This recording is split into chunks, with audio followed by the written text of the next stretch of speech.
This video is the continuation of my previous two videos where I have talked about the attack on Jagannath Temple Puri. If you have not watched them, do consider watching. I will put the link in the description, also in the I button.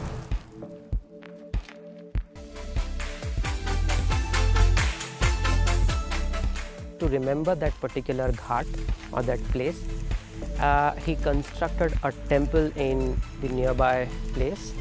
He constructed a Shiva temple, and which is present in Charda, which we will be visiting very soon.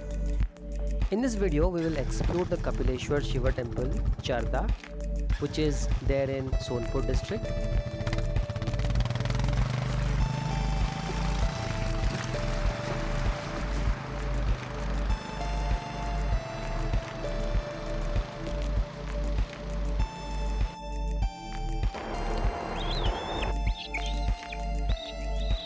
The number of Hindu temples in India is a puzzle. Nobody bothered to count them because they are innumerable, several of which have been reckoned to be places of immense faith and miracle. And in this era of modernism, we Indians surely know how to preserve and embrace our culture, rituals, and region.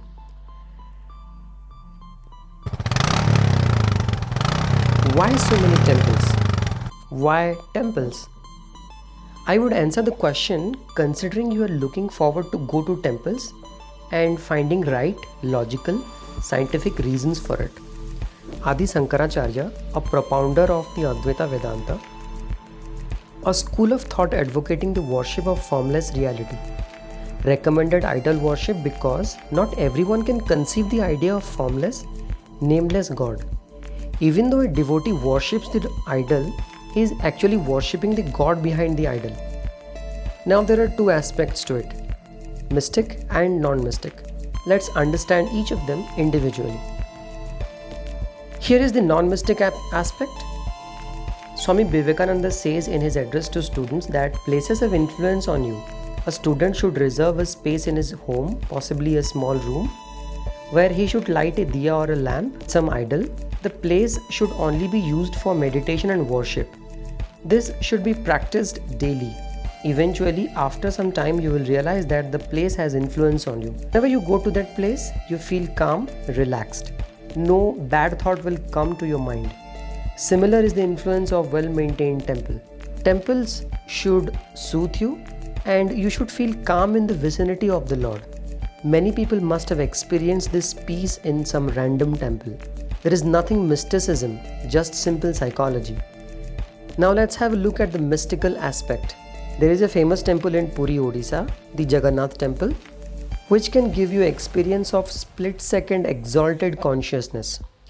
I had similar experience but could not comprehend what exactly happened to me. I just ignored the experience.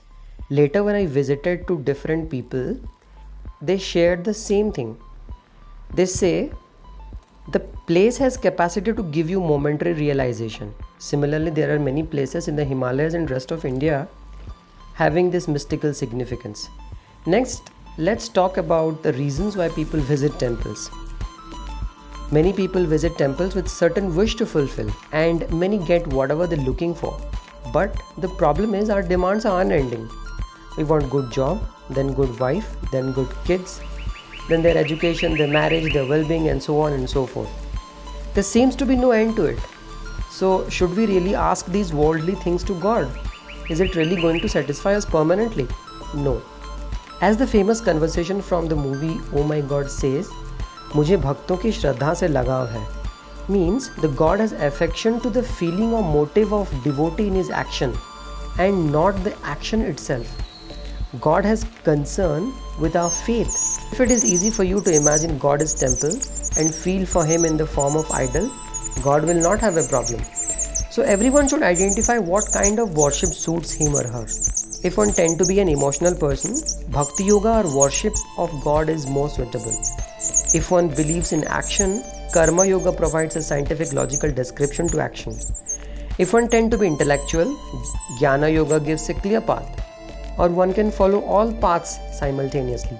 No matter which path you pick, all paths lead to same destination.